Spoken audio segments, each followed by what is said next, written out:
जय परमेश्वर भाइयों, सभी संसार के लोगों को जय परमेश्वर, जय परमेश्वर।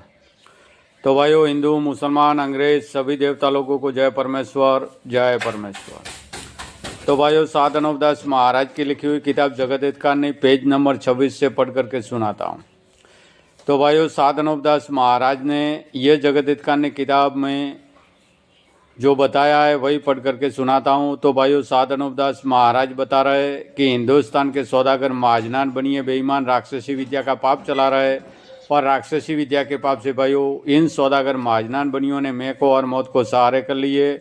और संसार के लोगों की बुद्धि भ्रष्ट करके संसार के लोगों को जमीन माता की पहचान बिल्कुल भुला दी है। तो भाइयों, जमीन माता जीवता जीव है, और जमीन माता भाइयों राक्षसी विद्या के पाप से बीमार है और बिल्कुल दुबली हो गई है। तो भाइयों, हिंदू, मुसलमान, अंग्रेज और सातों आठों विलायतों के राजा, बादशाह व रैयत सबके आगे हाथ जोड़ करके अर्ज है कि यह किताब एक बार जरूर पढ़े और पढ़ करके इंसाफ करे।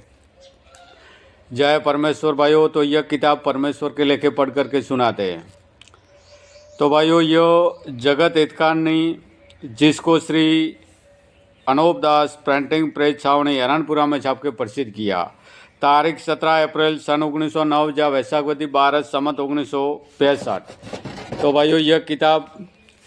पेज नंबर 26 से पढ़ करके सुनाता हूँ।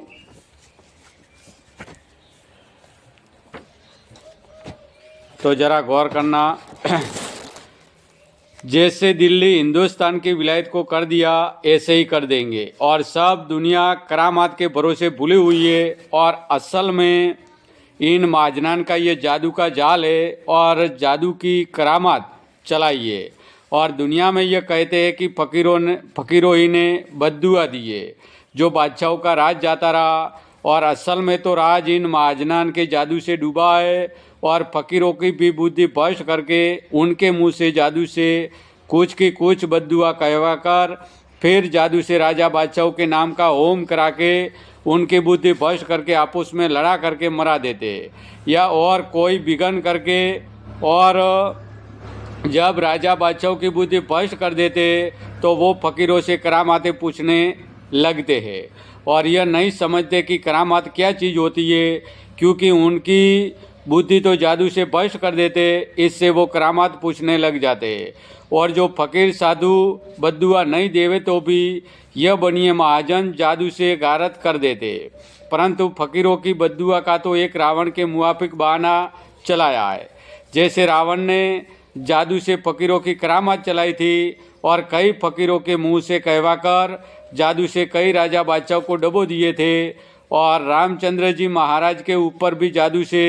ग्रह करके रावण ने वनवास दिलवा दिया था। उसी तरह से अब इन बनियों ने फकीरों की करामात का जाल जादू से चलाया है। चाहे फकीर कुछ भी नहीं कहे, सो यह बातें कोई कोई पोथियों वगैरह में लिखी है, सो तुम संसार के किसी किसी लोगों ने देखी होगा, नहीं तो पोथियों तलाश करके देख लो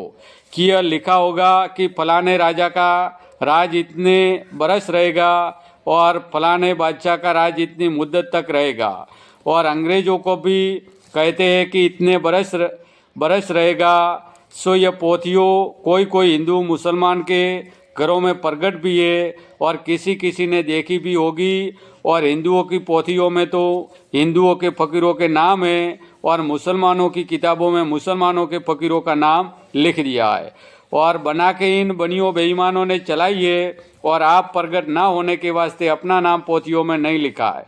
क्योंकि कोई पर विलायत के जब यह आवेंगे तो हिंदू मुसलमानों के बच्चे मारे जाएंगे, और हमको कोई नहीं पूछेगा तो यह बनिए खुद बच जाएंगे। अपने